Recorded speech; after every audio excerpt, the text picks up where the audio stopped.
झाड़ यानी जंगल और खंड यानी धरती। इसी शब्द के साथ झारखंड शब्द की उत्पत्ति हुई थी और आज इसी शब्द को लेकर के झारखंड आगे बढ़ रहा है। 25 सालों का सफर झारखंड ने तय कर लिया है। लेकिन आज जो हम बात करने वाले हैं वो काफी खास होगा और उसकी हम चर्चा भी करेंगे। और इस चर्चा में हमारे साथ शामिल हैं झारखंड के वरिष्ठ पत्रकार अनुज कुमार सिन्हा सर। सर, आपका जोहार। प्रभात खबर के इस खास कार्यक्रम में स्वागत है।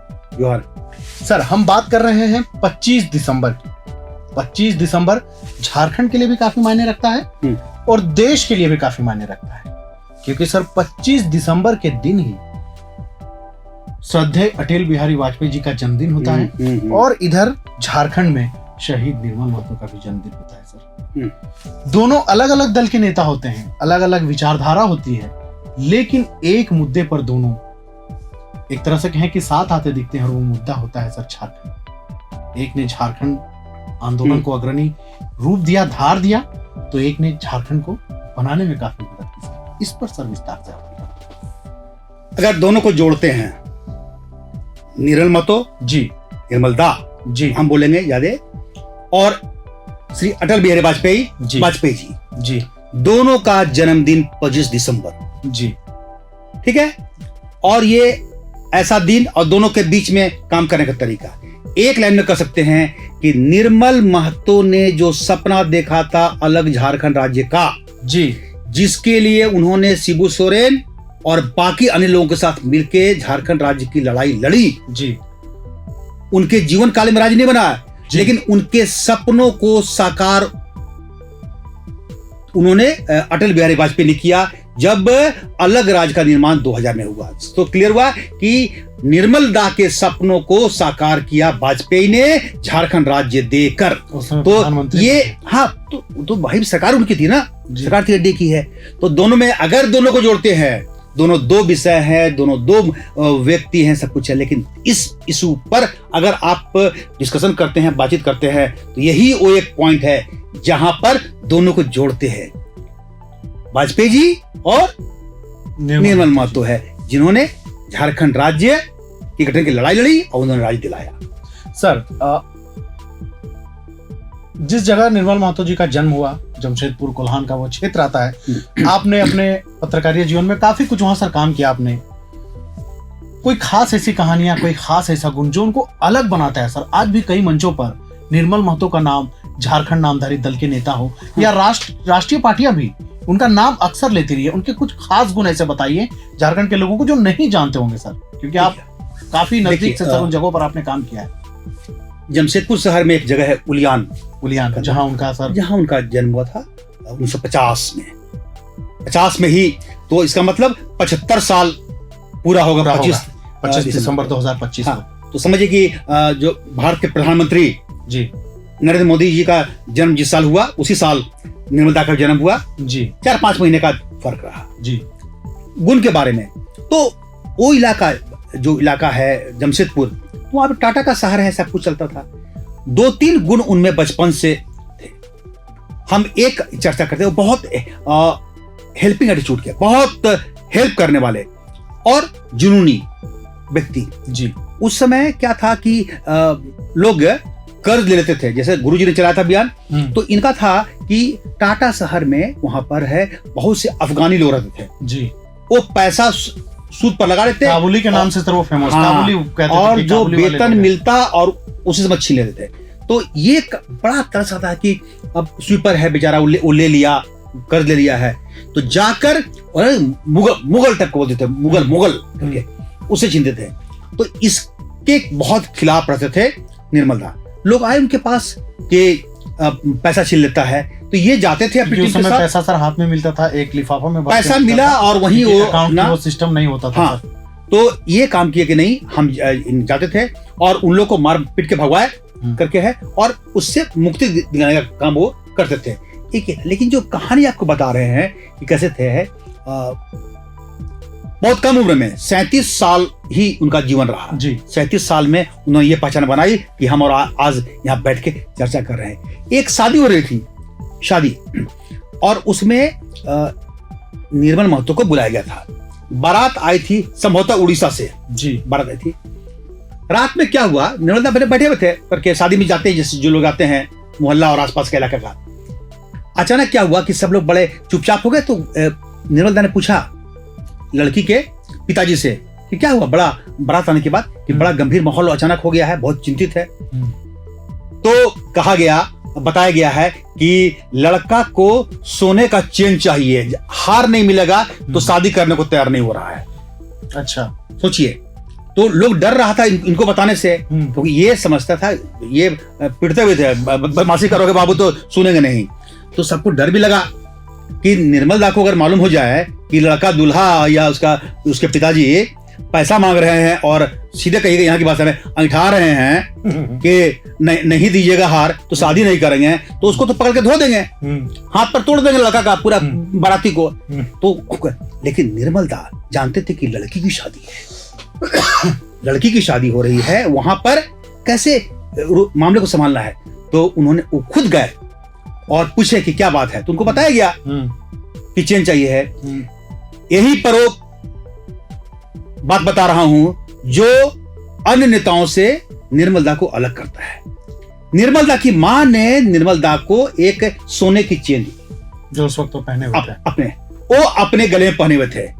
निर्मल दा ने कहा कि उस लड़की के बारे में कि मेरी बहन, जबकि मोहल्ला ये कहीं के होंगे कोई कहे, मेरी बहन की शादी रुक नहीं सकती, शादी होगी, हर हाल में होगी और उनकी मांग भी पूरी होगी और बहुत ही इज्जत के साथ, कोई हंगामा नहीं है।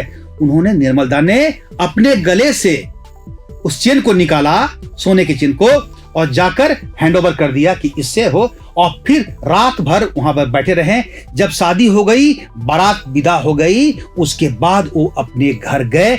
ये निर्मल दा के जीवन का बड़ा महत्वपूर्ण पहलू है, बहुत महत्वपूर्ण घटना है, जिसको जो पुराने लोग हैं वो जानते हैं और याद करते हैं। ये बड़प्पन उन्होंने दिखाया था। सर, ये तो कुछ अनकही कहानी किस्सा आपने सुनाने की कोशिश की। निर्मल महतो की हम अक्सर चर्चा इसलिए करते हैं क्योंकि एक बड़े राजनीतिक दल को उन्होंने एक वटवृक्ष के रूप में बनाने की कोशिश की, और वो दल था जेएमएम, जिसके वो केंद्रीय अध्यक्ष भी थे। उन्हीं के नेतृत्व में सर आंसू की तर्ज पर यहाँ आजसू का भी गठन हुआ था, जिसके वो एक तरह से कहते कि वो जन्मदाता थे। संगठन कौशल उनका कैसा था सर? बहुत बढ़िया, उस पर चर्चा करिए। बहुत बढ़िया, डेयरिंग थे, है ना, डरते नहीं थे वो, जो होगा देखा जाएगा। कहे भाई जैसे कि घर में सब बोलते कि निर्मल तुम शादी कर लो, और पिताजी तो बोलते थे वो कि हम जिस काउज के लिए लड़ रहे हैं, अलग राज्य के लिए, शोषण से मुक्ति के लिए, तो हम पूरा जीवन तो जी नहीं पाएंगे, बीच में चले जाएंगे, तो किसी लड़की का जिंदगी हम क्यों खराब करेंगे, और रह भी गए तो उसको समय नहीं दे पाएंगे, क्योंकि हम तो आंदोलन में हैं, लोगों के लिए जन सेवा में, समाज सेवा में लगे रहते हैं, अलग स्टेट की लड़ाई लड़ते हैं। तो उन्होंने शादी नहीं की थी जी, जान लीजिए। निर्मल दा ने शादी नहीं की थी सिर्फ इसलिए कि वो समय कहाँ दे पाएंगे परिवार को जी, करके। तो ये उनकी खासियत थी। अब रहा सवाल संगठनकर्ता के रूप में, तो बहुत बेजोड़ संगठनकर्ता।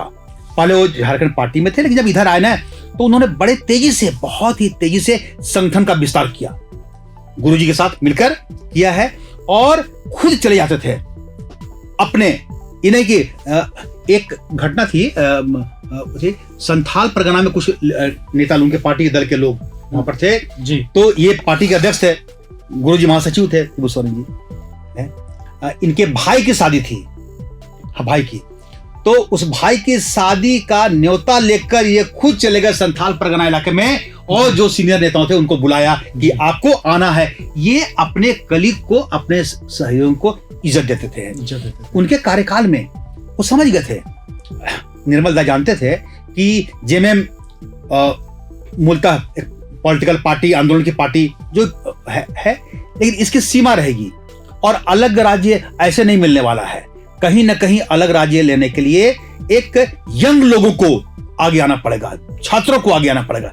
तो छात्रों को इन्वॉल्व करने के लिए उन्होंने क्या किया कि एक अपनी राय दी, और उसके बाद सूरज सिंह बेसरा और प्रभाकर तिर्की को चुना जी, चुनकर इन लोगों को लाया है और अवसर दिया आगे करने का। और उसी समय ऑल झारखंड स्टूडेंट यूनियन जी, आजसू का गठन हुआ है। उस आजसू ने अलग राज्य के निर्माण में बहुत बड़ी भूमिका अदा की। वो किसी की सुनता नहीं था वो जी, इसीलिए निर्मल, अच्छा उतने नहीं किया है, संगठनकर्ता में, खाली इन्हें की बना दिए छोड़ दिए हैं, व्यवस्था करते थे।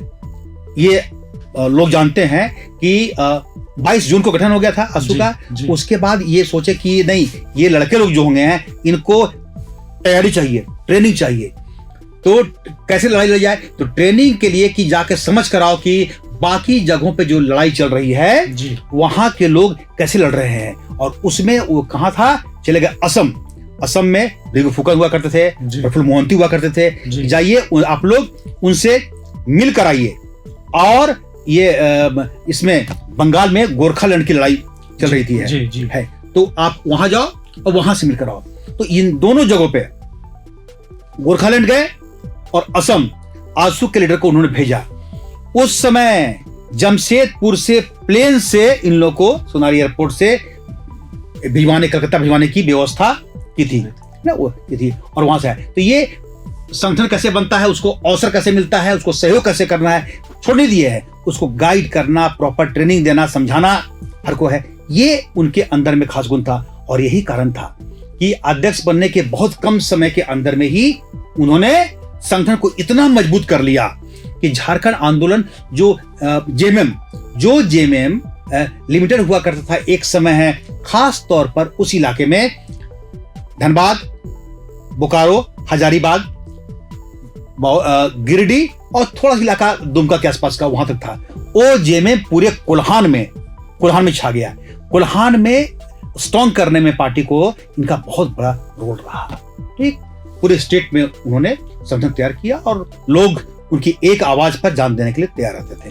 ये उनके अद्भुत गुण थे। सर, एक चीज ये भी कहना चाहेंगे कि ठीक है, निर्मल जी का हम जन्मदिन की बात कर रहे हैं, लेकिन उनकी हत्या हुई थी सर एक तरह से। कई राजनीतिक दल और कई नेता विधायक, आज के दौर के विधायक भी उन्हें शहीद कहते हैं, उनके नाम के आगे शहीद लिखते हैं।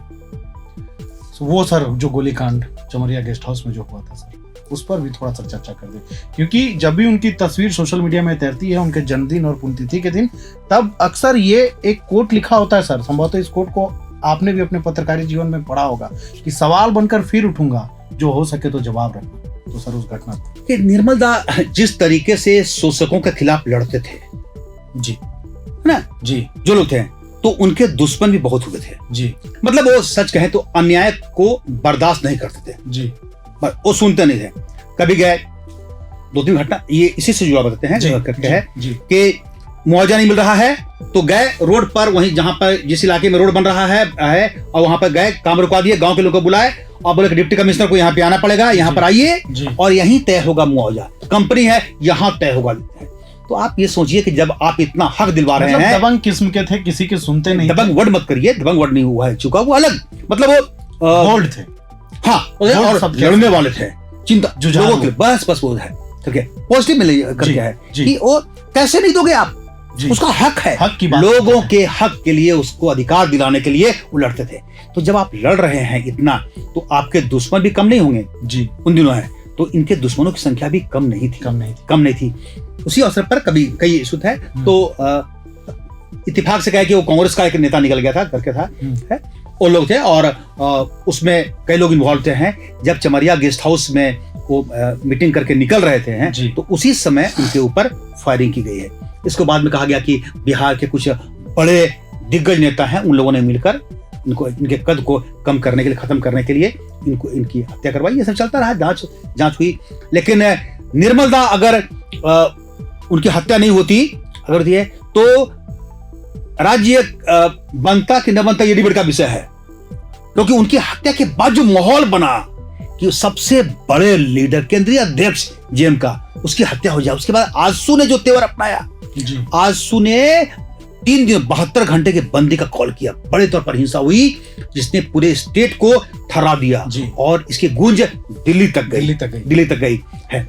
ये भी संभव है कि जब होते तो और तेज से लड़ाई लड़ती, उसके अलावे दिशा कुछ और भी होती, तो वो अलग विषय हो सकता है। उसी पर सर हम आना चाहेंगे, चूंकि आज झारखंड 25 साल का हो गया, 37 साल की उम्र में ही उनका निधन हो गया, और आज झारखंड भी बन गया। अटल बिहारी वाजपेयी जी ने झारखंड बना दिया, हालांकि उसके पीछे एक लंबी लड़ाई लड़ी गई। शिबू सोरेन भी इस राज्य के कई बार मुख्यमंत्री बने, आज भी उनके बेटे इस राज्य को संभाल रहे हैं। सर क्या लगता है, निर्मल महतो राज्य बनने तक अगर होते, तस्वीर कुछ और होती? नहीं देखिए, ये सब कल्पना है, खाली कल्पना है। जी। तब होता कि मुख्यमंत्री कौन होते हैं। नहीं मुख्यमंत्री नहीं, विकास और विकसित इन सब चीजों की बात, क्योंकि सर देखिए झारखंड को लेकर हमेशा से सर आपसे भी कई बार चर्चा होती रही है। अभी से नहीं, जब अंग्रेजों का शासन था तब से लेकर के आज तक सर यहाँ लड़ाई सिर्फ जमीन ही रहा है। तो जो जमीन, चूंकि यहाँ कई कंपनियां हैं, सेल है, टाटा है, और भी कई हैं, एनटीपीसी है, जिंदल है, तो मतलब उस समय भी सर देखिए सर जेएमएम का भी जो आंदोलन हुआ करता था, कई बार सर वो जमीन लोगों को जब जबरन जो मुआवजा नहीं मिलना, जैसा कि आपने चर्चा की, तो इसकी तस्वीर सर थोड़ी और उलट हो सकती थी। एकदम अलग मेरा मानना है। दोनों दो चीज है जी सर। अलग स्टेट की जब आप लड़ाई लड़ रहे हैं, आप आंदोलनकारी हैं जी, तो आंदोलनकारी संगठन बिल्कुल अलग होता है, उसका सोच अलग होता है जी है। और जब आप राज्य चलाते हैं तो आपको अनेक तरह की परेशानियों का सामना करना पड़ता है। तो दोनों दो चीज है। क्या होता है क्या नहीं होता है, क्योंकि शिबू सोरेन एक आंदोलनकारी के रूप में जो उनकी पहचान रही, अलग राज्य दिलवाने में, महाजनी प्रथा को खत्म करने में जो रही है, या शोषकों के खिलाफ लड़ने में जो निर्मल दा की पकड़ रही है, जब इनको आप किसी जिम्मेवार इधर के पद पर, सरकारी पद पर, मुख्यमंत्री, मंत्री बना देते तो क्या होता, कोई जानता नहीं। कारण बता रहे हैं कि चुनावी राजनीति बिल्कुल अलग होती है। और इसका एक उदाहरण जो आपने कह दिया तो जानिए जी, निर्मल महतो सबसे बड़े नेता कुल्हान के इधर से झारखंड आंदोलन के गुरुजी इधर थे, उधर से हाँ गुरुजी थे, गुरुजी संथालपना इधर के धनबाद के आसपास के, और कुल्हान पर पूरी पकड़ थी शुरू से ही किनकी, निर्मल महतो की। ये इनका चल रहा था। गुरुजी इनकी बहुत इज्जत करते थे और बहुत मानते थे, और ये गुरुजी का बहुत सम्मान करते थे दोनों का।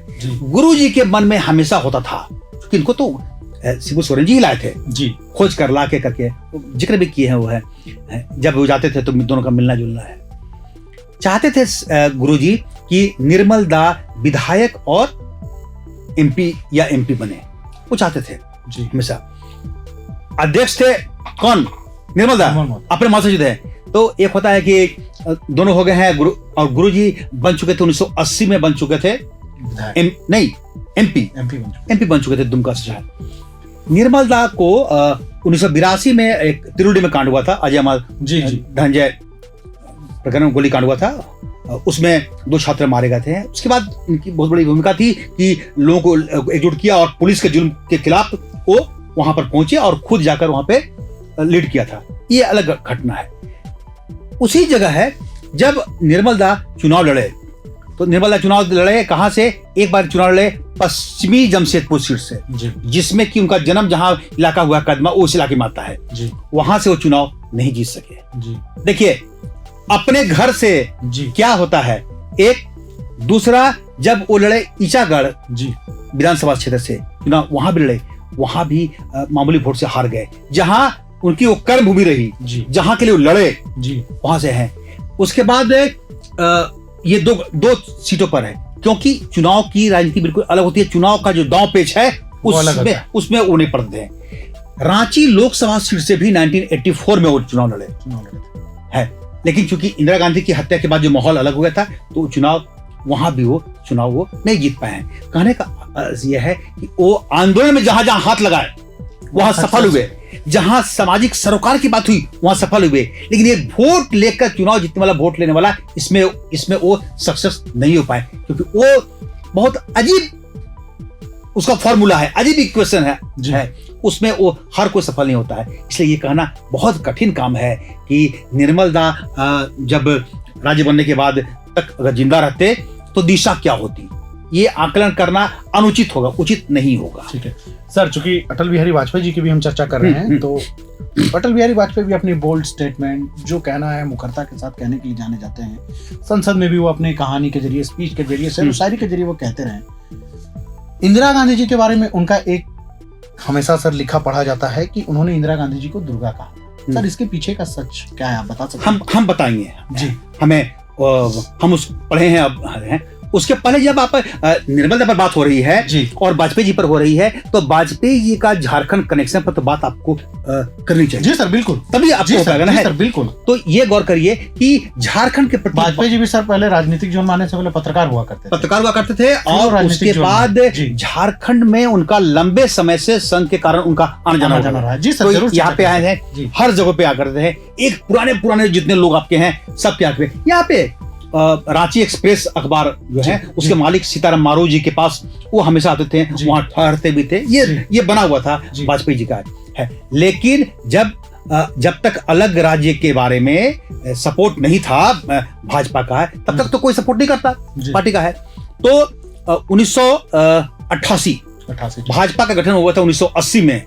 8 साल तक कोई चर्चा नहीं करते थे लोग, भाजपा उसके सपोर्ट में नहीं थी कि अलग राज्य बने। ये क्लियर था कि क्या है, भाजपा तो सोच कर थी अगर, लेकिन भाजपा के कई नेता थे झारखंड के यहाँ पर के, जो पार्टी कुछ और सोच रही है, लेकिन इनकी सिंपैथी, इनकी मांग ये होती थी है, जिसमें समरेश सिंह हुआ करते थे, इंदर सिंह नामधारी हुआ करते थे, रुद्र प्रताप सारंगी हुआ करते थे, और फिर आपको अनिल चौरसिया वगैरह। नहीं, हाँ आपको बता रहे हैं एक और कई लोग थे, बहुत नाम बताना उसमें का पुराने जो लोग थे उस समय। लेकिन सर इस प्रदेश को वनांचल आगे ये नहीं ये सब लोग करते थे, और उसका खामियाजा भी इनको भुगतना पड़ा था जी। लेकिन धीरे धीरे 80 से 88 8 साल के अंदर में भाजपा को भी एहसास हो गया, देख लिए हैं कि इस स्टेट में अगर रूल करना है, सीट जीतना है यहाँ से, पार्लियामेंट का या एमएलए का विधानसभा का विधायकों का बनना है, तो आपको अलग राज्य का सपोर्ट करना ही पड़ेगा, क्योंकि यहाँ के लोगों की मांग है, जन भावना है। तब जाकर 1988 में आगरा अधिवेशन में बीजेपी ने प्रस्ताव पारित किया और मुरली मनोहर जोशी ने उसको सपोर्ट किया था, वहां पर कर दिया। और फिर यहाँ उसके बाद शुरू हो गया वनांचल के नाम से तो सपोर्ट हो गया। तो जैसे ही आपने पार्टी की कार्यकारिणी ने राष्ट्रीय कार्यकारिणी ने तय कर दिया कि भारतीय जनता पार्टी बिहार के हिस्से को काटकर एक हिस्से करके, वो 4 राज्यों का नहीं है, अलग राज्य वनांचल राज्य बनाने के पक्ष है, तो क्लियर हो गया। तब उसके बाद सारे नेता जो आते थे, तब हुआ कि वाजपेयी जी जब आए यहाँ पे, हर 96 के चुनाव में, उसके बाद 98, 99 हर बार कहते थे कि अलग राज्य मैं दूंगा है अपना, और उन्होंने अपना कमिटमेंट पूरा भी किया। उनके थे बाद में तो एनडीए के साथ भी गुरुजी थे, ये सब बात होती है। तो वाजपेयी जी के इतने गैर समझते, वाजपेयी जी जो कहा था आडवाणी जी लाल कृष्ण आडवाणी ने, जब विधेयक के बारे में बात हुई, तो जब इस दिन पहली बार विधेयक नहीं आया, तो उन्हें जब यहाँ के एमपीज लोग महतो और रामदास चौधरी लोग सारे लोग जाके जब मिले, तो उन्होंने तय किया कि नहीं वो आएगा। तो वहां से शुरू हुआ। तो वाजपेयी जी का रोल वहां पर रहा, और फिर उन्होंने अपने, जब सरकार उनकी बन गई 99 में जी, तब जाकर उन्होंने इस विधेयक को लाया और अलग राज्य दिलाया। तो ये संबंध हो गया अलग राज्य के बारे में इनका है। आपने पूछा एक सवाल इंदिरा गांधी के बारे में। देखिए, ये 1971 के में जिस तरीके से जब हम लोग डिबेट कर रहे हैं, तो खुल के बात होनी चाहिए जी, क्या है, कोई दो राय नहीं कि बड़ी घटना भारत के इतिहास, पॉलिटिकल इतिहास में कि जो बड़े निर्णय हुए पॉलिटिकल निर्णय में, उसमें एक निर्णय हुआ है 1971 का वार जी। पाकिस्तान को घुटने पर खड़ा करना, पाकिस्तान को तोड़ देना, 2 भागों में बांट देना और बांग्लादेश का निर्माण करना। ये काम जब हुआ, देश की प्रधानमंत्री इंदिरा गांधी थी उस समय, और बहुत बोल, इतना दबाव आया, इंदिरा गांधी नहीं झुकी और उन्होंने अपना अभियान जारी रखा। बहुत बड़ा है, अलग मामला है कि अब वही बांग्लादेश से भारत के लिए एक प्रॉब्लम क्रिएट कर रहा है, वो अलग इशू है। उस समय तो ये जानता कोई नहीं था ना कि इसको अलग कर देंगे तो क्या होने वाला है। आज हालात को अलग कर दी है। उस समय उन्होंने, क्योंकि बहुत आवश्यक था पाकिस्तान को सबक सिखाना, तो क्या है, उसके बाद डिस्कशन हुआ, पार्लियामेंट चल रहा था, तो एक मामला आ गया और अखबारों में खबर छपी उस समय कि इंदिरा गांधी को वाजपेयी जी ने दुर्गा कहा है। वाजपेयी जी अपनी ओर से सफाई देते रहे, बाद में भी हम लोग 80s के बाद तक चलता रहा उनका है। उन्होंने धर्मयुग को एक इंटरव्यू दिया, 4-5 पन्ने का इंटरव्यू था, उसमें क्लियर क्या कि वाजपेयी जी ने कहा था कि मैंने इंदिरा गांधी को दुर्गा नहीं कहा था। दरअसल में जब डिस्कशन हो रहा था, बहस हो रही थी पार्लियामेंट में, लोकसभा में, तब किसी और ने उनके पहले या उनके बाद किसी दक्षिण के किसी सांसद ने उन्हें कहा था, और जो वहां रिपोर्ट किया जाता है, लिखा जाता है, उसमें का सिस्टम बिल्कुल अलग था है, उसमें इनका नाम आ गया। वाजपेयी जी ने विरोध भी किया तो उन्हें कहा गया कि छोड़िए ना, क्या क्या फर्क पड़ता है, ये सब कुछ देखता है। वही चीज लगता चलते रह गया है। वाजपेयी जी ने बार बार कहा, और वो इंटरव्यू धर्मजू को जो दिया था उसके दस्तावेज आज भी अवेलेबल है। आप कहेंगे तो आपको उसकी कॉपी हम दे देंगे। उसमें वाजपेयी ने कहा था कि मैंने नहीं कहा है, लेकिन उसको सुधारा नहीं किया। तो ये घटना है। सच यही है कि अटल बिहारी वाजपेयी ने इंदिरा गांधी को दुर्गा नहीं कहा था। सर, अब तो झारखंड में आंदोलनकारी चिन्हितकरण आयोग भी बन गया है। कई लोगों को ने ऐलान भी कर दिया है कि नौकरी मुआवजा जो भी जिस कंडीशन में जो दिया जा सके वो हो सकता है। तो निर्मल महतो के योगदान को झारखंड के लिए भुलाया नहीं जा सकता है। जो आज की नई पीढ़ी भले ही निर्मल महतो का नाम सुनती है, उनके नाम पर चौक चौराहे देखती है, उनके नाम पर अस्पताल, स्कूल, कॉलेज देखती है, उन निर्मल महतो की कहानी आपने अनुज सर से सुनी कि कैसे उन्होंने झारखंड आंदोलन को एक नई धार देने की कोशिश की, और उन्हीं के सपनों, गुरुजी के सपनों, विनोद बिहारी महतो समेत सैकड़ों उस वक्त के पीढ़ी के नेताओं के सपनों का आज झारखंड हमें मिला है। उसी में एक लाइन और जिक्र करते हैं कि निर्मल महतो सामान्य नेता नहीं, शिबू सोरेन जी गुरुजी इतना सम्मान करते थे कि उसके बाद से 87 में उनकी हत्या होने के बाद से साल में 2 तिथि, जो उनका जन्मदिन या उनके शहादत दिवस, गुरुजी प्रयास करते थे हमेशा कि खुद रांची से या कहीं भी रहे हैं जाएं, जमशेदपुर जाएं और उनकी समाधि पर जाकर माल्यार्पण करते थे। वहां सभा होती थी, आज भी सभा होती है हर बार, 25 तारीख को भी सभा होगी। ये दौर रहा। तो गुरुजी और बाद में हेमंत सोरेन जी भी, ये लोग ने भी अधिकांश समय, क्योंकि काम बढ़ जाता है, गुरुजी तो खास तौर पर जाया करते थे अपने अभिन्न मित्र जिसको भाई मानते थे, भाई की तरह मानते थे। निर्मल दा को है अटूट विश्वास, दोनों का एक दूसरे पर बहुत बहुत भरोसा था। सर, जब इतनी चर्चा हो चुकी है तो एक चर्चा सर आपसे करना चाहेंगे। उस कार्यक्रम में आप भी थे, आपके साथ और भी बुद्धिजीवी वर्ग के लोग थे। वर्तमान के एक विधायक है, नाम नहीं लूंगा आपका, वो काफी निर्मल महतो का समर्थन करते हैं। पीछे डैशबोर्ड में चल रहा था भगत सिंह और कुछ देश के लिए शहीदों के नाम। उस विधायक ने सर सवाल किया था कि निर्मल महतो को भी शहीद का श्रेणी में रखा जाना चाहिए।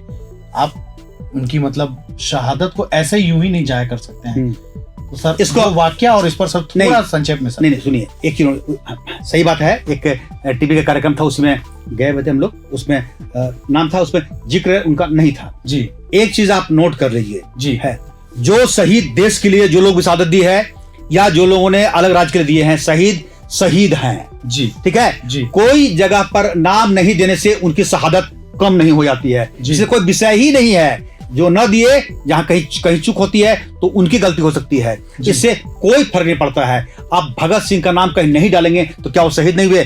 भगत सिंह की शहादत बहुत है, निर्मला की शहादत बहुत आगे है ना। जो लोग भी हैं, आप शिबू सोरेन जी, गुरुजी का नेचुरल डेथ हुआ, बुजुर्ग होने पर अलग राज्य दिलवाया गया है।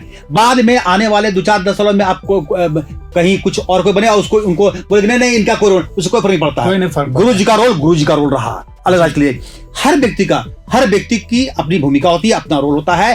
किसी के कहने और नहीं कहने से बहुत फर्क नहीं पड़ता है। इसलिए निर्मल दा की शहादत को हर कोई याद करता है, हर कोई, चाहे दल हो। उनके प्रति पॉलिटिकल गेम के कारण कई लोग नहीं बोल पाते हैं, नहीं बोलेंगे, क्योंकि दल की अपनी नीति होती है। लेकिन ये इसमें कोई दोहरा नहीं। जैसे प्रधानमंत्री जा रहे हैं वहां पे, राष्ट्रपति जा रहे हैं, तो आप इससे आप गुरुजी के कद का पता लगा सकते हैं। उसी तरीके से उन दिनों, ये तो मामला बाद है ना, उन दिनों तो 87 में कुछ था नहीं उतना रहा है, तभी निर्मल दा की जब हत्या होती है, उसके बाद भी बड़े लोगों ने, कई लोगों ने उस घटना की, बड़े लोगों ने निंदा की, और सब लोग जानते हैं, इसलिए उनकी चर्चा होगी ही। झारखंड की चर्चा जब होगी, गुरु जी की चर्चा होगी, विनोद बाबू की चर्चा होगी, निर्मलता की चर्चा होगी, एकेरा की चर्चा होगी, एनी होल की चर्चा होगी, और जयपाल सिंह की चर्चा। जयपाल सिंह मुंडा, इनमें से किसी को आप चाहेंगे कि इग्नोर कर दे, संभव नहीं है। तो आपने सुना 25 दिसंबर झारखंड के लिए कितना खास है। हमने हर वो बिंदु को छूने की कोशिश की है जो निर्मल महतो और अटल बिहारी वाजपेयी के साथ जुड़ी हुई है, झारखंड के साथ जुड़ी हुई है। तो साथियों, आपको कैसा लगा हमारा ये वीडियो हमें जरूर बताएं, और ऐसे ही और कार्यक्रम के लिए हमारे चैनल को देखते रहें। प्रभात खबर के यूट्यूब चैनल को लाइक, शेयर और सब्सक्राइब करें, और हमें दीजिए इजाजत। जय हिंद, जोहार। प्रभातखबर.com, विश्वास वही, रफ्तार नहीं।